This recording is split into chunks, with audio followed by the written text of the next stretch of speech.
बिस्मिल्लाहिर्रहमानिर्रहीम अस्सलाम वालेकुम डियर स्टूडेंट्स। मेरा नाम दानिश मजीद और आप मेरा यूट्यूब चैनल देख रहे हैं फिजिक्स विद दानिश।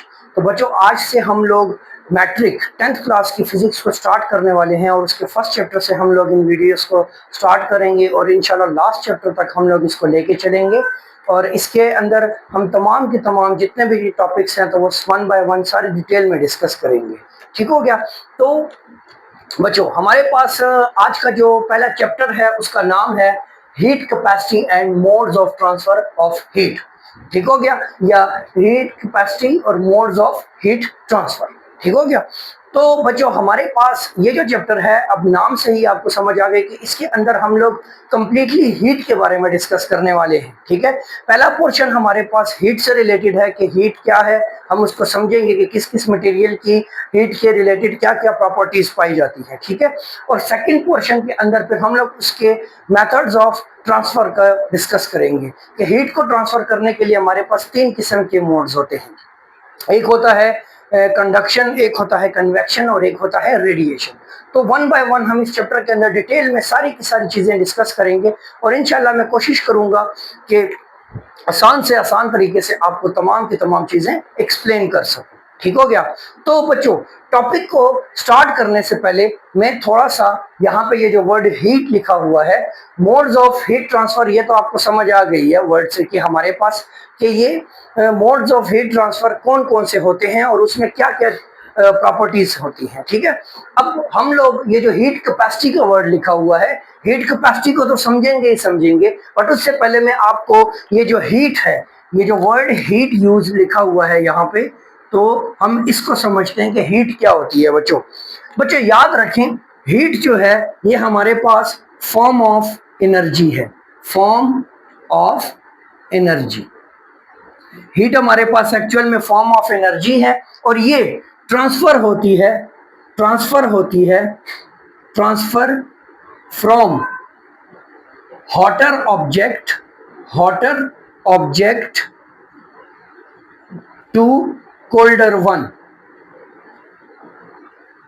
यहां पे हमारे पास ये जो हीट है बच्चों, ये एक्चुअल में फॉर्म ऑफ एनर्जी है और ये ट्रांसफर होती है किसी भी हॉट ऑब्जेक्ट से कोल्ड ऑब्जेक्ट में। ठीक है? तो ये ट्रांसफर होती है from hotter object to colder one. ये पॉइंट हमारे पास आपने इसका याद रखना है। ठीक है? अब इसका मतलब क्या है? देखिए बच्चों, हमारे पास डेली लाइफ में हम लोगों के पास बहुत सी ऐसी चीजें होती हैं जो कि गर्म हो जाती हैं। ठीक है? और वो हम उसको पकड़ते हैं तो हमें फील होता है कि ये गर्म है। ठीक है? जैसे कि हमने एक बर्तन ले लिया, उसमें आपने खाना बनाया, वट एवर जो भी किया। ठीक है? तो अब वो उसको जैसे ही हीट मिली तो वो गर्म हो गई। ठीक है? हमने उसको टच किया तो हमें ये सेंस हुआ कि वो ऑब्जेक्ट जो है वो गर्म है। ठीक है? या हम आइस क्यूब की बात करते हैं तो आइस क्यूब को जब हम हाथ लगाते हैं तो हमें समझ आती है कि जी ये तो ठंडा है। ठीक हो गया? तो अब इसके पीछे का लॉजिक क्या है, हमें कैसे पता चलता है कि ये ऑब्जेक्ट गर्म है या ये ऑब्जेक्ट ठंडा है? ठीक है? देखिए बच्चों, हमारे पास ऐसा होता है कि हीट जो है वो हॉटर ऑब्जेक्ट से कोल्डर ऑब्जेक्ट में ट्रांसफर होती है। ठीक है? तो जैसे कि लेट्स सपोज यहाँ पे मेरे पास एक कोई भी बर्तन है और ये नीचे उसके बर्नर लगा हुआ है, तो अब बर्नर से मैं इसको हीट प्रोवाइड कर रहा हूँ। इसके अंदर आप कोई भी चीज लेनी, जैसे कि हम चाय बना रहे हैं लेट्स सपोज। ठीक हो गया? अब हमने यहाँ पे चाय बनाने के लिए बर्तन में पानी ले लिया, उसको हीट अप कर रहे हैं। ठीक है? अब एक्चुअल में उसका टेम्परेचर इंक्रीज होता जाएगा। ठीक है बच्चों, हमारे पास एक बात और याद रखें कि ये जो हीट है ना, हीट, इसकी वजह से टेम्परेचर में भी क्या आता है, टेम्परेचर में चेंज आता है। क्या आता है? चेंज आता है। अब इस हीट के ट्रांसफर होने से टेम्परेचर में भी चेंज आता है। ऑब्जेक्ट का टेम्परेचर, अगर मैं इसको बर्नर के ऊपर मैंने प्लेस किया हुआ है, मैं इसको हीट प्रोवाइड कर रहा हूं, तो इसका टेम्परेचर क्या होगा, इसका जो टेम्परेचर होगा वो इंक्रीज होगा। ठीक हो गया? और अगर इसी बर्तन को उठा के मैं किसी साइड पे प्लेस कर देता हूं जहां पे अब मैं इसको हीट प्रोवाइड नहीं कर रहा, ठीक हो गया, तो अब फिर इसका टेम्परेचर क्या होगा, चेंज होगा। ठीक है? चेंज होगा, बट अब क्या होगा, अब डिक्रीज होना शुरू हो जाएगा। अब इसके पीछे क्या हो रहा है देखें बच्चों, हमारे पास एक्चुअल में इनिशियली इस बर्तन के अंदर जो पानी है, लेट्स सपोज वो रूम टेम्परेचर पे है, वो 26 डिग्री सेंटीग्रेड के ऊपर पड़ा है। ठीक है? मैं कंसिडर कर लेता हूँ। अब यहां से मैं इसको हीट प्रोवाइड कर रहा हूं, तो अब ये जैसे जैसे हीट को एब्जॉर्ब करता जाएगा ये पानी, इसका टेम्परेचर इंक्रीज होता जाएगा। ठीक हो गया। ये maximum let suppose 60 degree centigrade के ऊपर पहुंच गया। ठीक हो गया, अपने मैक्सिमम पे पहुंच गया। अब मैंने उसको उठा के यहां पे प्लेस कर दिया, समझ आई। अब यहां पे हॉटर ऑब्जेक्ट कौन सा था, ये वाला, जहां से हीट, जो हीट सोर्स है। ठीक हो गया। कोल्डर ऑब्जेक्ट कौन सा है, ये वाला वाटर, जो कि हीट को एब्जॉर्ब कर रहा है। तो यहां से हीट क्या हो रही है, रिलीज हो रही है, और वहां पे एब्जॉर्ब हो रही है। ठीक हो गया। अच्छा, अब मैंने इसको उठा के यहाँ पे प्लेस कर दिया। अब जब ये यहाँ पे पड़ा हुआ है तो बच्चों अब इसको एक्सटर्नली किसी किस्म की हीट प्रोवाइड नहीं की जा रही, और अब इसका जो टेम्परेचर है दैट इज 60 डिग्री सेंटीग्रेड। हमने अभी यहाँ पे इसको 60 पे कंसिडर किया। ठीक हो गया। अब देखिए बच्चों, अब ये हमारे पास क्या है, हॉटर ऑब्जेक्ट है, और इसको जिस रूम में हमने प्लेस किया हुआ है वो रूम जो है, जो एनवायरनमेंट है, वो अब इसके कंपैरेटिवली एनवायरनमेंट का टेम्परेचर हम 26 डिग्री सेंटीग्रेड कंसिडर कर लेते हैं, जो रूम टेम्परेचर चल रहा है। तो अब क्या होगा, अब हीट पहले यहां से इसमें ट्रांसफर हो रही थी, अब इसमें से निकल के एनवायरनमेंट में ट्रांसफर हो। ठीक है। तो अब जैसे जैसे इससे हीट निकल रही है, इसका टेम्परेचर डिक्रीज होता जाएगा। कब तक डिक्रीज होगा, कि जब तक ये दोनों सेम टेम्परेचर पे नहीं आ जाते, सेम टेम्परेचर पे नहीं आ जाते, तब तक ये हमारे पास क्या होता रहेगा, डिक्रीज होता रहेगा। इस वाटर में से टेम्परेचर हीट जो है तो वो एनवायरनमेंट में रिलीज होती रहेगी। बट जैसे ही ये वाटर हमारे पास 626 डिग्री सेंटीग्रेड को मैच कर जाएगा, तो इनके दरमियान ट्रांसफर ऑफ हीट जो है तो वो क्या हो जाएगी, स्टॉप हो जाएगी। ठीक हो गया। उम्मीद करता हूं पॉइंट समझ आया होगा, सही हो गया। तो अब हमारे पास एक्चुअल में हीट जो है वो ट्रांसफर होती है हॉटर ऑब्जेक्ट से कोल्डर ऑब्जेक्ट में। ठीक है। अब मेरे पास एक आइस क्यूब है, अब मैंने उसको उठा के अपने हाथ पे प्लेस कर दिया। अब मेरे हाथ का टेम्परेचर 37 डिग्री सेंटीग्रेड है, जो हीट अप हुआ है। ठीक है, जो कि नॉर्मल हमारी बॉडी का टेम्परेचर है। अब आइस क्यूब को मैंने इसके ऊपर प्लेस कर दिया। आइस क्यूब का टेम्परेचर आप कंसिडर कर लें कि हमारे पास एक आइस क्यूब है, आइस क्यूब वो -20 डिग्री सेंटीग्रेड के ऊपर मौजूद है। अब मैंने उसको उठा के क्या कर दिया, अपने हाथ पे रख दिया। अब ये क्या करेगा, हमारे मेरे हाथ के दरमियान और इस आइस क्यूब के दरमियान टेम्परेचर का डिफरेंस है। ठीक हो गया। तो अब उस डिफरेंस की वजह से ये हीट जो है ये ट्रांसफर होगी आइस क्यूब के अंदर। कब तक ट्रांसफर होगी, कि जब तक मेरे हाथ का टेम्परेचर और इस आइस क्यूब का टेम्परेचर इक्वल नहीं हो जाता। ठीक है। अब इसमें से कुछ हीट जो है तो ये मेरे हाथ से एब्जॉर्ब करेगा, ये एनवायरनमेंट से भी एब्जॉर्ब करेगा। तो आप देखें कि जब हम लोग आइस क्यूब को अपने हाथ पे रखते हैं तो हमें फील होता है कि ये बहुत ज्यादा ठंडा है। उसकी रीजन ये है कि वो हमारे हाथ से उस पर्टिकुलर रीजन से हीट को एब्जॉर्ब करना शुरू कर देता है। सेम यही चीज कि आप एक मेटालिक रॉड को ले और उसको हीट अप करें, और हीट अप करके डायरेक्टली जाके उसको पकड़ लें। ठीक हो गया। तो पकड़ना नहीं है, वैसे जस्ट एग्जांपल के तौर पे समझा रहा हूं। आपने जैसे ही उसको पकड़ा तो आपका हाथ जल जाता है। क्यों, और क्योंकि वो रॉड बहुत ज्यादा गर्म था। अब हमें कैसे पता चला कि वो गर्म है, बिकॉज कि हमारे हाथ के कंपैरिजन में उसका टेम्परेचर बहुत ज्यादा हाई था, तो जिसकी वजह से उस रॉड से हीट ट्रांसफर हुई हमारे हाथ में। ठीक है। और फिर हमारे ब्रेन ने सेंस किया कि ये बहुत ज्यादा गर्म है, तो भाई हाथ हटाओ, पीछे करो। समझ आई। तो ये हमारे पास कंसेप्ट है हीट का। और यहाँ पे आपने एक बात याद रखनी है कि जिन दो ऑब्जेक्ट्स के दरमियान ट्रांसफर ऑफ हीट होता है, उनके दरमियान टेम्परेचर का डिफरेंस होना बहुत जरूरी है। टेम्परेचर का डिफरेंस, वो दोनों डिफरेंट टेम्परेचर्स पे होने चाहिए, तभी वहां पे हीट एक ऑब्जेक्ट से दूसरे ऑब्जेक्ट में ट्रांसफर करेगी। ठीक है। सेम टेम्परेचर पे ये ट्रांसफर कभी नहीं होगा। ठीक हो गया, पॉइंट समझ आ रही है। अच्छा, अब ये तो सारा का सारा हमारे पास इंट्रोडक्शन है किस चीज का, हीट का। सही हो गया। अब यहाँ पे आपने एक बात याद रखनी है कि जो हीट है that is directly proportional to change in temperature. मतलब कि ये जो हीट हम इंक्रीज करेंगे तो टेम्परेचर भी साथ में चेंज होता रहेगा। अगर मैं हीट को इंक्रीज कर रहा हूं टेम्परेचर इंक्रीज होगा, टेम्परेचर को हीट को डिक्रीज कर रहा हूं टेम्परेचर डिक्रीज होगा। तो ये हमारे पास क्या है, एक्चुअल में यहाँ पे हीट और टेम्परेचर के दरमियान बच्चों डायरेक्ट रिलेशन होता है। ठीक हो गया। तो अब इसका डायरेक्ट रिलेशन होने का मतलब क्या है कि इन दोनों ऑब्जेक्ट्स में से अगर हम हीट को चेंज कर रहे हैं तो इट्स मीन के टेम्परेचर चेंज होगा, और अगर किसी ऑब्जेक्ट का टेम्परेचर चेंज हो रहा है तो हमें समझ आ जाएगी कि मीन्स उसके अंदर हीट चेंज हो रही है। समझ आई पॉइंट की? तो अब ये तो हमारे पास एक्चुअल में हीट का कंसेप्ट था कि हीट एक्चुअल में है कि आपको पता हो कि हम हीट से रिलेटेड चीजें तो डिस्कस कर रहे हैं, but what is actually heat, तो वो मैंने आपको सारा एक्सप्लेन कर दिया। ठीक है, अब बढ़ते हैं अपने टॉपिक की तरफ। इसको मैं मिटा देता हूं यहां से। जो हमारा टॉपिक है दैट इज हीट कैपेसिटी। ठीक है, हीट कैपेसिटी। और पहला जो हमारा टॉपिक होगा तो वो होगा स्पेसिफिक हीट कैपेसिटी। इस चैप्टर का हमारा पहला टॉपिक क्या है? Specific heat capacity. ठीक हो गया, तो हीट कैपेसिटी को पहले समझते हैं, फिर स्पेसिफिक हीट कैपेसिटी को समझेंगे। अब बच्चों, हीट कैपेसिटी क्या होती है? तो ये हमारे पास अमाउंट ऑफ हीट होती है required to raise the temperature of an object by 1 kelvin. मतलब कि एक ऐसी अमाउंट ऑफ हीट जो कि हमें रिक्वायर्ड होती है किसी भी ऑब्जेक्ट के टेम्परेचर को 1 केल्विन इंक्रीज करने के लिए। सिंपल एग्जांपल पे ही चलते हैं।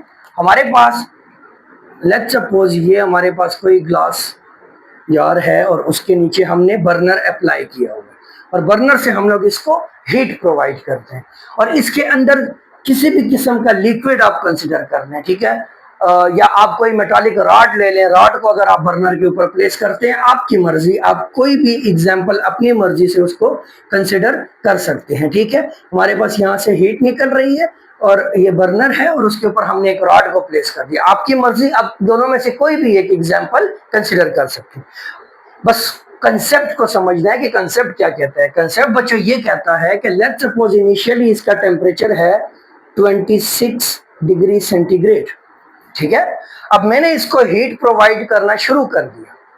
अब मैंने जब इसको हीट प्रोवाइड करना शुरू किया तो बच्चों अब होगा क्या? हीट कैपेसिटी हमें क्या बताता है कि हीट कैपेसिटी कहता है कि इस पूरे के पूरे लिक्विड को 26 डिग्री सेंटीग्रेड से 27 डिग्री सेंटीग्रेड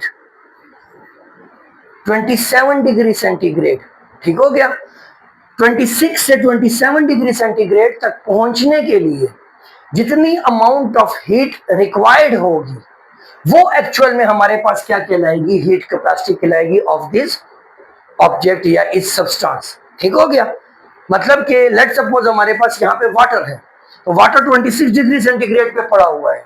अब हम क्या करते हैं? इस वाटर को हीट प्रोवाइड करते हैं ताकि ये अपना टेम्परेचर इंक्रीज करे। अब यहाँ पे हम लोगों ने क्या बोला है कि temperature of the object by 1 kelvin.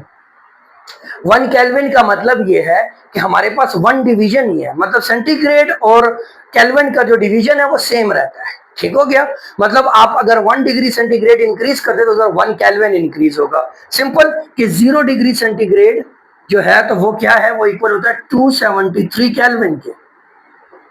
ठीक है, इसी तरह इसको मैं अगर 1 पे लेके जाऊंगा तो ये 274 बन जाएगा। मैं इसको 2 पे लेके जाऊंगा तो ये 275 बन जाएगा। मतलब जैसे जैसे मैं इधर से 1 इंक्रीज करता जा रहा हूँ, इसके डिवीजन, इसके भी डिजिट्स में 1 का ही चेंज आ रहा है। अगर मैं 1 डिग्री सेंटीग्रेड इंक्रीज किया 74, 275, 376 अप टू जाते जाए। ठीक है, तो मतलब कि आप यहाँ पे केल्विन को कंसिडर करें या आप इसको सेंटीग्रेड में कंसिडर करें, बस आपने देखना है कि अगर उसमें 1 डिजिट का इंक्रीज आ रहा है, ठीक हो गया, मतलब 1 डिग्री सेंटीग्रेड जाएगा तो मतलब कि 1 केल्विन इंक्रीज हुआ है। ठीक हो गया जैसे, तो उम्मीद करता हूं पॉइंट समझ आया होगा। तो अच्छा, अब हीट कैपेसिटी क्या कह रहा है कि ये 26 से 27 को जब अप्रोच करेगा तो जाहिर बात है ये वाटर कुछ ना कुछ अमाउंट ऑफ एनर्जी एब्जॉर्ब करेगा, क्योंकि मैंने अभी आपको क्या बताया? Q is proportional to change in temperature. अब चेंज इन टेम्परेचर मतलब कि हीट इंक्रीज हो रही है, तभी तो टेम्परेचर भी इंक्रीज हो रहा है। तो अब हीट किसके लिए इंक्रीज हो रही है? इस वाटर के लिए। क्यों? क्योंकि हम टेम्परेचर इस वाटर का ऑब्जर्व कर रहे हैं। ठीक हो गया, तो अब 26 डिग्री सेंटीग्रेड के ऊपर वाटर पड़ा हुआ है, हीट इसको बर्नर से मिल रही है, ये हीट को एब्जॉर्ब करेगा, ये एब्जॉर्ब करेगा तब इसके अंदर हीट एनर्जी स्टोर होगी और वो इसके टेम्परेचर को इंक्रीज करेगी। तो अब वही हीट एनर्जी जब इसको 27 डिग्री सेंटीग्रेड के ऊपर पहुंचाएगी तो उस दौरान इसने जितनी हीट एब्जॉर्ब की वो एक्चुअल में हमारे पास कंसेप्ट है किस चीज का, हीट कैपेसिटी का। ठीक है, पॉइंट समझ आया?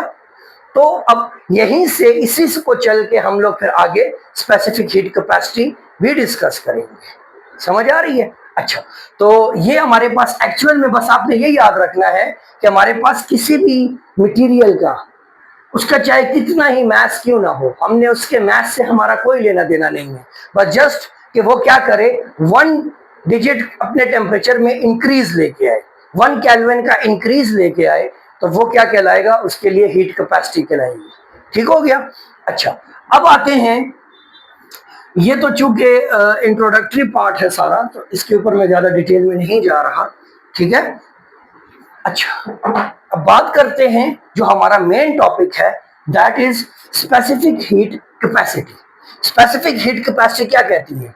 सेम इसकी और इसकी डेफिनेशन एक जैसी ही है, जस्ट बीच में एक लाइन का डिफरेंस है। देखिए, amount of heat energy required to increase the temperature of 1 kg, ये जो मेन है ना, ये पॉइंट, वहां पे हम लोग जितने भी केजी का अमाउंट हो हमें उससे कोई कंसर्न नहीं था, हम जस्ट बात कर रहे थे ओवरऑल सिस्टम की, ओवरऑल सब्सटेंस की। ठीक हो गया कि पूरे के पूरे सब्सटेंस का जो टेम्परेचर है वो 1 केल्विन से इंक्रीज हो, हीट कैपेसिटी। बट अगर उसमें हम लोग फिर उस अमाउंट को, उसके मैथ को स्पेसिफाई कर दें कि हमारे पास 1 kg मैथ होना चाहिए, 1 kg से ज्यादा नहीं, तो वो क्या कहलाएगा, वो फिर स्पेसिफिक हीट कैपेसिटी कहलाएगा। कि मतलब कि हम लोग टेम्परेचर को इंक्रीज करें of 1 kg of an object by 1 kelvin, मतलब 1 केल्विन टेम्परेचर इंक्रीज हो किसका, 1 kg सब्सटेंस का। समझ आई? सेम दोबारा वही एग्जांपल कंसिडर करते हैं, हमारे पास वाटर मौजूद है, बर्नर अप्लाई हुआ, और वाटर का जो मास है दैट इज 1 kg। अब आपने इसको जरा देखना है, अब 1 kg वाटर है और इसका जो टेम्परेचर है दैट इज 26 डिग्री सेंटीग्रेड। ठीक है? अब ये 1 kg water amount of heat energy absorb करेगा और क्या करेगा, अपने इस टेम्परेचर को 26 से 27 पे ले जाएगा, 27 डिग्री सेंटीग्रेड इस पे जब लेके जाएगा, तो जाहिर बात है इस दौरान ये क्या करेगा, हीट को एब्सॉर्ब करेगा। इसको एक्चुअल में हीट चाहिए इस टेम्परेचर को इंक्रीज करने के लिए, और वो जो हीट है वो क्या कहलाएगी, वो स्पेसिफिक हीट कैपेसिटी कहलाएगी। आसान अल्फाज में समझा रहा हूं। ठीक हो गया? एग्जांपल्स के साथ दोबारा सुने कि मेरे पास 1 kg मैस है, इसका वाटर का कोई भी सब्सटेंस आप ले सकते हो, कोई भी चीज। ठीक है? दूध भी ले सकते हो, दूध उबाल रहे हो। ठीक है?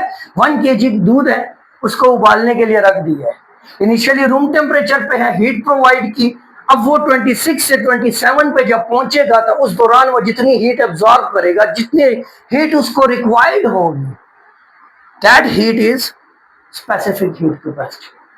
वो उसकी उस कैपेसिटी को रिप्रेजेंट कर रही है, उस दूध की, उस पानी की। लेट्स सपोज वाटर है, तो वाटर की उस कैपेसिटी को एक्सप्लेन कर रही है ये स्पेसिफिक हीट कैपेसिटी, कि वो चेंज इन हीट के अगेंस्ट कितना वर्क कर रहा है, हीट के अगेंस्ट टेम्परेचर को चेंज करने के लिए वो कितना उसको रेजिस्ट कर रहा है, कि इतनी हाई अमाउंट ऑफ एनर्जी उसको चाहिए कि वो एब्सॉर्ब करेगा और फिर अपना टेम्परेचर इंक्रीज करेगा। समझ आ रही है? तो ये बेसिक चीज है। अब स्पेसिफिक हीट कैपेसिटी जो है बच्चों, ये अब हीट की बात कर रहे हैं, इसमें चूंकि हीट हमारे पास जो होती है ये डायरेक्टली प्रोपोर्शनल होती है मास ऑफ द सब्सटेंस की।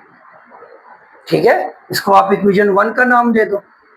इसी तरह यही हीट, ये भी डायरेक्टली प्रोपोर्शनल है टेम्परेचर के। आप ज्यादा चेंज टेम्परेचर में लाना चाहते हो तो आपको ज्यादा हीट प्रोवाइड करनी होगी, आप स्मॉल चेंज लाना चाहते हो तो आपको कम एनर्जी प्रोवाइड करनी होगी। अब सेम, आपने एक घर में चाय बना रहे हो, एक छोटा सा बर्तन लिया, उसमें 2-3 गिलास वाटर ले लिया और उसको आपने उबालना शुरू किया और चाय बन गई। ठीक है? बट आप अगर पूरे मतलब के ज्यादा लोगों के लिए चाय बना रहे हो, तो फिर लेट्स सपोज आपने एक बड़ा बर्तन लिया, उसमें बहुत ज्यादा पानी डाल दिया, ठीक है, कौन सा पानी पहले गर्म होगा, छोटे बर्तन वाला या बड़े बर्तन वाला? डेफिनेटली हमारे पास जो स्मॉल बर्तन है उसके अंदर अमाउंट ऑफ सब्सटेंस कम है, तो जितना मैस कम होगा उतनी कम एनर्जी हमें रिक्वायर्ड होगी उसको हीट अप करने के लिए। सही हो गया। जितना मैस ज्यादा होगा उतनी ज्यादा एनर्जी रिक्वायर्ड होगी उसको हीट अप करने के लिए। पॉइंट समझ आ रही है? तो ये चीज, अब ये दोनों इक्वेशंस को हम कंपेयर कर लेते हैं। तो हम जी क्या करते हैं शहजादों, हम करते हैं जी कंपेयर इक्वेशन 1 एंड 2। तो दोनों इक्वेशंस को हमने कंपेयर कर लिया, तो हमारे पास क्या बना, Q is proportional to M del T। ठीक है, अब प्रोपोर्शनैलिटी साइन है, इसको खत्म करते हैं। तो प्रोपोर्शनैलिटी साइन को जब खत्म करेंगे तो इक्वालिटी लगाएंगे और साथ में कांस्टेंट लगाएंगे जो कि यहाँ पे आ जाएगा स्मॉल c और साथ में M del T। अब ये जो स्मॉल c है that is actually specific heat capacity, specific heat capacity. अब ये जो हमारे पास स्मॉल c है ये एक्चुअल में हमारे पास रिप्रेजेंट करेगा किस चीज को, उस मटेरियल को लिए स्पेसिफिक हीट कैपेसिटी को, वैल्यू को। ठीक हो गया। अच्छा, अब अगर c की वैल्यू फाइंड करना चाहे तो हमारे पास q divided by m del t। अब ये आ गया हमारे पास क्या, स्पेसिफिक हीट कैपेसिटी। लेंगे, ठीक है। अब इसको हम यूज करके, इस फार्मूला को यूज करके हम किसी भी मटेरियल के लिए स्पेसिफिक हीट कैपेसिटी की वैल्यू फाइंड कर सकते हैं। ठीक हो गया। और अगर हम इसके यूनिट की बात करें, अगर हम इसके यूनिट की बात करें तो इसका जो यूनिट होता है C का, तो वो इक्वल होगा Q का यूनिट, क्योंकि फॉर्म ऑफ एनर्जी है, हीट क्या है, फॉर्म ऑफ एनर्जी, तो मीन्स के जाउल, नीचे kg और साथ में केल्विन, तो इसको हम लिखेंगे जाउल पर kg पर केल्विन। ये हमारे पास इसका यूनिट आ जाएगा। समझ आ रही है पॉइंट की? ये हमारे पास इसका क्या आ गया, यूनिट आ गया। तो स्पेसिफिक हीट कैपेसिटी का जो यूनिट होता है वो क्या होगा, जाउल पर केजी पर केल्विन। और हीट कैपेसिटी चूंकि हम लोगों के पास ये मैस का पे डिपेंड नहीं करता, ये ओवरऑल बात करता है, ठीक है, तो ये जाउल पर केल्विन बन जाएगा। इसका जो यूनिट होगा वो जाउल पर केल्विन। ठीक हो गया, ये के है, इसको यूं कर लेते हैं, ठीक है, जाउल पर केल्विन। हीट कैपेसिटी के लिए जाउल पर केल्विन हो जाएगा। और यहाँ पे हमारे पास इसके लिए आ जाएगा जाउल पर केजी पर केल्विन। ठीक हो गया। अच्छा बच्चों, अब हमारे पास डिफरेंट क्वांटिटीज हैं, मैं कुछ के नाम लिखता हूं, बाकी बुक में टेबल बनी हुई है, हर एक मटेरियल की अपनी अपनी स्पेसिफिक हीट कैपेसिटी की वैल्यू लिखी हुई है। मैं यहाँ पे लेट्स सपोज वाटर की बात करते हैं। वाटर, इसकी होती है 4200 जाउल पर केजी केल्विन। ठीक हो गया। इसी तरह अगर हम लोग सॉइल की बात करें तो ये होती है 800 जाउल पर केजी केल्विन। और इसी तरह अगर हम लोग एल्यूमिनियम की बात करें तो एल्यूमिनियम की होती है 900 जाउल पर केजी केल्विन। ठीक है। अब इसका मतलब क्या है, जो मतलब मैंने यहां पे बताया वही मतलब इसका भी है। मींस लेट्स सपोज ये मेरे पास वाटर है, ठीक है, 1 kg ऑफ वाटर है। अब मैं इस 1 kg ऑफ वाटर का टेम्परेचर 1 केल्विन इंक्रीज करना चाहता हूं, तो अब मुझे इस 1 kg ऑफ वाटर को कितनी एनर्जी प्रोवाइड करनी होगी, तो ये एनर्जी होगी जी बच्चों कितनी, 4200 जाउल। इतनी एनर्जी जब वाटर एब्जॉर्ब कर लेगा तब जाके ये अपना 1 डिग्री टेम्परेचर इंक्रीज करेगा। मतलब, और तमाम के तमाम जितने भी हमारे पास यहाँ पे सरफेस ऑफ द अर्थ के ऊपर जितने भी मटेरियल्स मौजूद हैं ना, उन तमाम में सबसे ज्यादा हीट कैपेसिटी की वैल्यू जो है वो किसकी है, वाटर की है। तभी हम हर जगह पे कूलिंग के लिए, किसी गर्म चीज को ठंडा करने के लिए हर एक जगहों पे हम लोग वाटर का यूज करते हैं। क्यों? क्योंकि water large amount of heat absorb करता है और वो बॉयल भी नहीं होता और ज्यादा टाइम के लिए वो वहां पे प्रेजेंट रहता है। ठीक है। आगे नेक्स्ट टॉपिक के अंदर जब हम डिस्कस करेंगे कि ये large specific heat capacity of water जो है, इसके एडवांटेजेस क्या क्या है और इनका हम कितना फायदा उठाते हैं और किस किस जगह पे हम इसको यूज करते हैं फिर। ठीक है। इसी तरह अगर सॉइल की बात करें तो सॉइल क्या है, उसका 800 जाउल है। तो 800 जाउल मतलब कि सॉइल को 800 जाउल 1 केजी ऑफ सॉइल को अगर आप 800 जाउल एनर्जी प्रोवाइड करते हो तो उसके टेम्परेचर में 1 डिग्री इंक्रीज आ जाएगा। ठीक हो गया। उसके बाद अगर हम लोग एल्यूमिनियम की बात करें तो एल्यूमिनियम के लिए हमें 900 जाउल एनर्जी रिक्वायर्ड होती है उसके टेम्परेचर को 1 डिग्री सेंटीग्रेड से 2 डिग्री सेंटीग्रेड पे ले जाने के लिए। ठीक हो गया। तो उम्मीद करता हूं ये पॉइंट सारे समझ आए होंगे कि स्पेसिफिक हीट कैपेसिटी क्या है, हीट कैपेसिटी क्या है, और फिर इसकी ये जो हमारे पास हीट कैपेसिटी की वैल्यू है, ये हमारे पास सारी की सारी हमने डिस्कस की इस टॉपिक के अंदर। ठीक हो गया। तो उम्मीद करता हूँ कि आपको ये सारा का सारा कॉन्सेप्ट समझ आया होगा। बेसिक सा कॉन्सेप्ट है, ज्यादा डिटेल इसमें अभी इतनी नहीं है क्योंकि आपके लेवल पे इतनी डिटेल डिस्कस्ड नहीं है इसकी। ठीक है। तो जितनी है हम उसी को ही डिस्कस करेंगे क्योंकि ये मैट्रिक लेवल पे चाहे वो किसी भी तरह का बोर्ड क्यों ना हो, ठीक है, चाहे वो फेडरल हो, केपी हो, कोई भी बोर्ड हो, ठीक है, उसके अंदर मैट्रिक लेवल पे इसकी इतनी ही डिस्कशन है। ठीक है। तो बाकी इंशाल्लाह नेक्स्ट वीडियो में हम इससे फर्दर इससे रिलेटेड टॉपिक्स को डिस्कस करेंगे। उम्मीद करता हूं कि आपको ये टॉपिक समझ आया होगा। बच्चों कोई भी क्वेश्चन हो, किसी भी किस्म का कोई कंफ्यूजन हो तो मुझे कमेंट करके बताएं। नेक्स्ट वीडियो तक अपना ख्याल रखें, तब तक के लिए अल्लाह हाफिज।